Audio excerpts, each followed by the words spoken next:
Por milênios, as 4 nações viveram em harmonia, uma paz proporcionada pelo Avatar.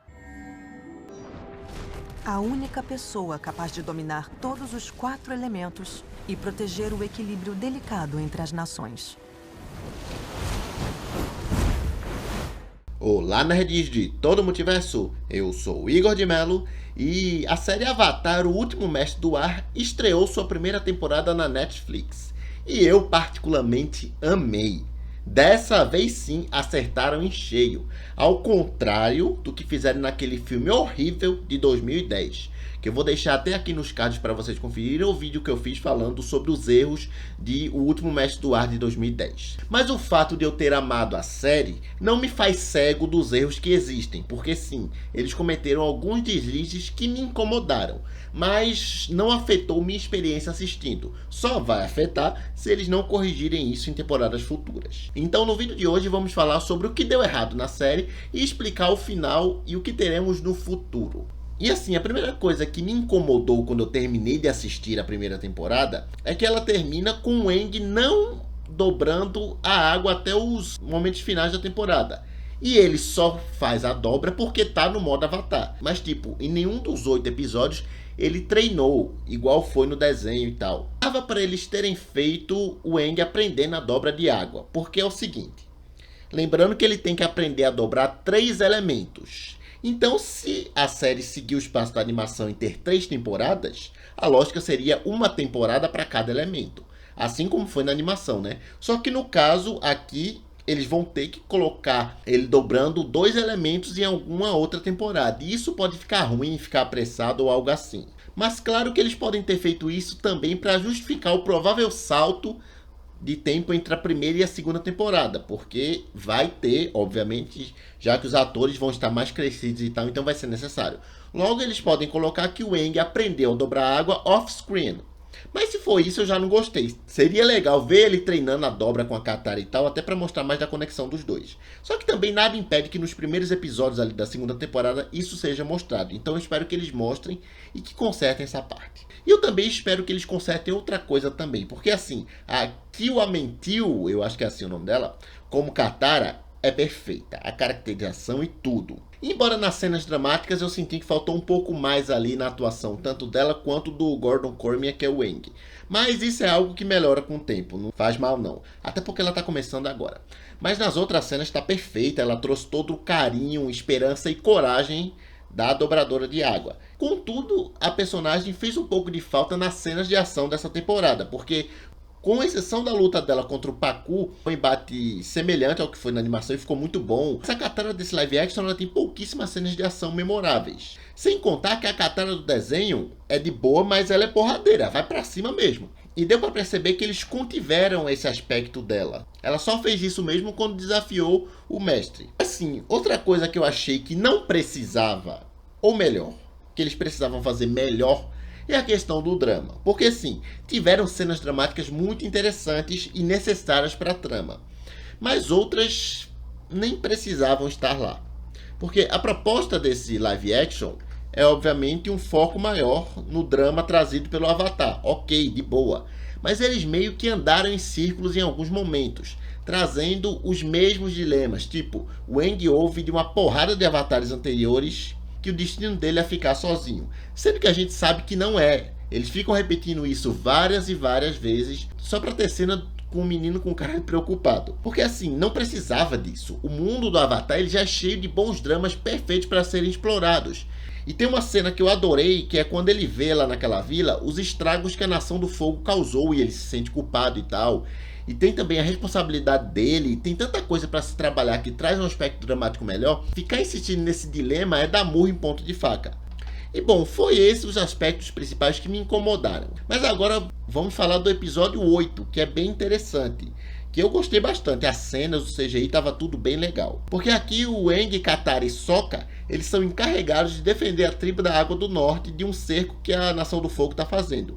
E é um episódio crucial, onde o Aang é testado com os inimigos se aproximando. E não é só isso, porque ele deve também contar com os desejos dos avatares passados e salvar aqueles que ele ama de probabilidades que pareciam impossíveis. E a primeira dica de que algo terrível aconteceria com a tribo da Água do Norte veio no episódio 2, onde o Aang e os seus amigos viajam para a ilha Kyoshi para que o jovem Avatar pudesse entrar em contato com ela, que viveu 2 vidas antes dele. E ele estava procurando respostas sobre o tal estado Avatar e as responsabilidades. E, infelizmente para ele, a Kyoshi foi bem intensa sobre as responsabilidades de ser quem ele é, e proporcionou a ele uma visão do que viria se ele se esquivasse de seus deveres. E abrindo um parênteses aqui rapidamente, o que foi aquilo, hein, meus amigos e amigas? Eu arrepiei no episódio 2, onde ela assume o controle e luta contra os soldados, dominando os 4 elementos ao mesmo tempo. A cena ficou muito bem feita. E isso só cria hype para quando for o Aang que fizer aquilo,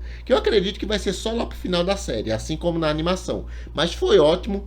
E, inclusive, aquilo me deu até vontade de ver uma série spin-off da Kyoshi. Imagina, mostrando as aventuras dela como Avatar, botando pra ferrar nos inimigos. Ô Netflix, se alguém estiver assistindo esse meu vídeo, tá aí uma ideia pra vocês, hein? Só que voltando, no episódio 8 a gente descobre o porquê a Nação do Fogo atacou o Polo Norte.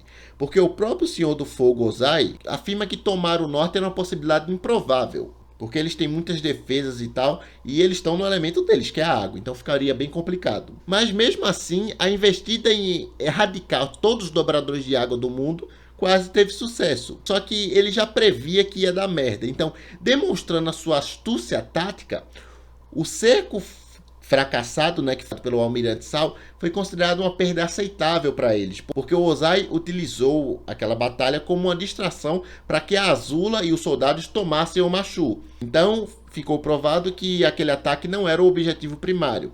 E a captura de uma das últimas fortalezas do Reino da Terra era de maior importância, porque isso é um passo a mais para se ganhar a guerra. Então foi uma sacada bem interessante. Mas sem dúvida, um dos pontos culminantes da trama dessa primeira temporada foi a questão dos espíritos do oceano e da lua. Porque o plano do Zal para os espíritos do oceano e da lua era particularmente sombrio e imprudente, óbvio. Ele queria assassinar a lua para poder exterminar todos os dobradores de água, só que ele não imaginava o desequilíbrio que isso causaria. E ele até conseguiu concluir sua missão, porque ele matou de fato o peixinho lá. E aí a dobra de água deixou de existir instantaneamente, assim como a lua. Então isso permitiu que a Nação do Fogo ganhasse vantagem em seu cerco, mas o Aang se sacrificou, digamos assim, e se uniu aos espíritos do oceano. E aí virou aquele, eu chamo de Godzilla porque ficou parecendo, virou aquele Godzilla gigante e repeliu as forças da Nação do Fogo. Nossa, tava tudo perfeito, CGI, trilha sonora, chega, arrepiei. Só que não bastava só isso, porque com a morte da lua, isso deixou o mundo totalmente desequilibrado. Então meio que naquele momento, todo mundo perdeu, incluindo a Nação do Fogo. Só que aí a princesa Yue lembrou ao Sokka que o espírito da lua a curou quando ela estava doente quando bebê. Ela resolve retribuir isso e transfere sua vida de volta ao espírito da lua, se sacrificando, e funcionou. O espírito foi revivido e o equilíbrio restaurado. E bom, falando de vilões, nessa primeira temporada, os 2 principais antagonistas é o Príncipe Zuko e o Almirante Zal, que inicialmente começam com o mesmo objetivo, só que depois eles ficam distintos lá no final. O Zuko almeja capturar o Aang de uma vez por todas, enquanto o Zal buscava destruir o espírito da lua e erradicar uma raça de dobradores. E embora ambos tenham falado em suas missões, suas trajetórias anteriores contribuíram para uma conclusão satisfatória deles dois na primeira temporada. Foi se criando essa rivalidade intensa e amarga entre eles. E na conclusão tem aquela cena maravilhosa do Zuko enfrentando o Zal por ter arruinado suas chances de voltar para casa, porque ele matou o espírito da lua e esforçou o Aang a se tornar o espírito do oceano. Logo o Avatar tinha deixado de existir, com isso o Zuko não ia ter quem capturar e não podia voltar para casa.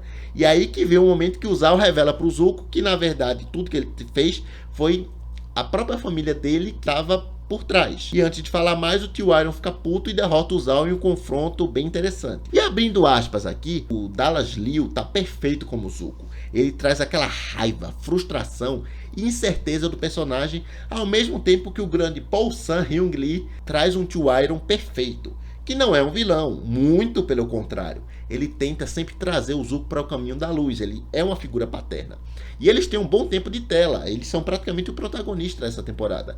E eu adoro ver os dois e gosto também quando o tio Iron se solta, porque ninguém segura o dragão do Oeste, não é mesmo? E em relação ao nosso Avatar Aang, o final da primeira temporada mostra ele naquela cena se unindo com os espíritos do oceano e sacrifica seu próprio corpo e, consequentemente, seus poderes de Avatar devido a tudo que aconteceu. Aí ele erradica, né, toda a batalha, e aí naquele momento o espírito do oceano vinga a morte do seu parceiro, que é o espírito da lua.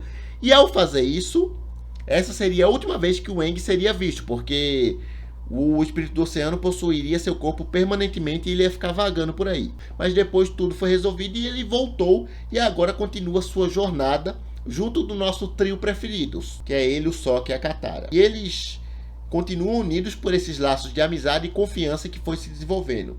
E vão enfrentar desafios cada vez mais difíceis no futuro, enquanto a conexão entre eles se aprofunda a cada episódio.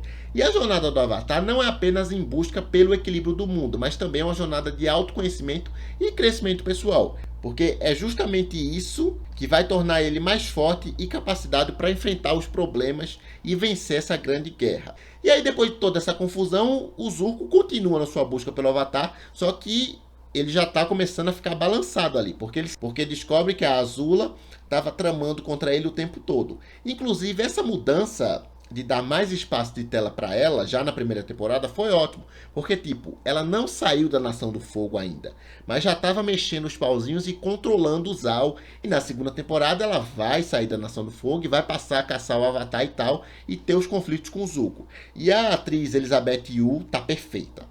E aí, na última vez que vemos esses queridos, né, nessa temporada, eles lamentam as mortes que houveram lá na Tribo da Água. O Sokka recebe o conforto do chefe lá, o pai da Yue, que expressa o orgulho por sua filha e a gratidão do Sokka por protegê-la. A Katara, ela é agradecida pelo mestre Pakku, que lhe presenteia com uma garrafa contendo água do oásis sagrados. E até convida ela para ficar e tal, para ensinar os jovens dobradores de água, só que ela recusa porque ela sabe que precisa treinar e enfrentar as coisas junto com o Aang, seu irmão. E aí eles vão embora e depois disso é mostrado que a Azula conquistou o Machu, que é a segunda maior fortaleza do Reino da Terra. E agora sobrou apenas Ba Sing Se livre. E esse com certeza vai ser um dos pontos da próxima temporada. E aí, no que podemos considerar como a cena pós-crédito, nós temos o Ozai, que é informado pelo grande sábio que o cometa Sozin está prestes a voltar após seu ciclo de 100 anos. Isso promete transformar a Nação do Fogo em um inimigo ainda mais mortal, porque quando o cometa passa, eles ficam mais poderosos. Só não ficou claro quanto tempo falta para isso. Então assim, o final dessa temporada no geral se aproxima do que foi na animação, com algumas tramas mais desenvolvidas do que outras e tal, e deixa claro várias coisas em aberto, como Aang aprendendo a dobrar água e mais tarde a terra e outras coisas. Até o momento da gravação desse vídeo, ainda não há confirmação de uma segunda temporada pela Netflix, porque eles esperam algumas semanas para avaliar as classificações, quantas pessoas assistiram e tal, antes de renovar sua série, então é normal. Mas as próximas semanas vão ser cruciais para o futuro de Avatar, o último mestre do ar. Então, pessoal, vamos assistir com força essa série, porque eu amei e quero ver mais e mais daquele universo, enfim. E aí, o que vocês acharam da primeira temporada? Me conta aí nos comentários. Então é isso, até o próximo vídeo. Valeu! Eu não sei no que isso vai dar. Nem sei se eu tenho o necessário. Mas de uma coisa eu sei. Eu sou o Avatar. Isso é só o começo.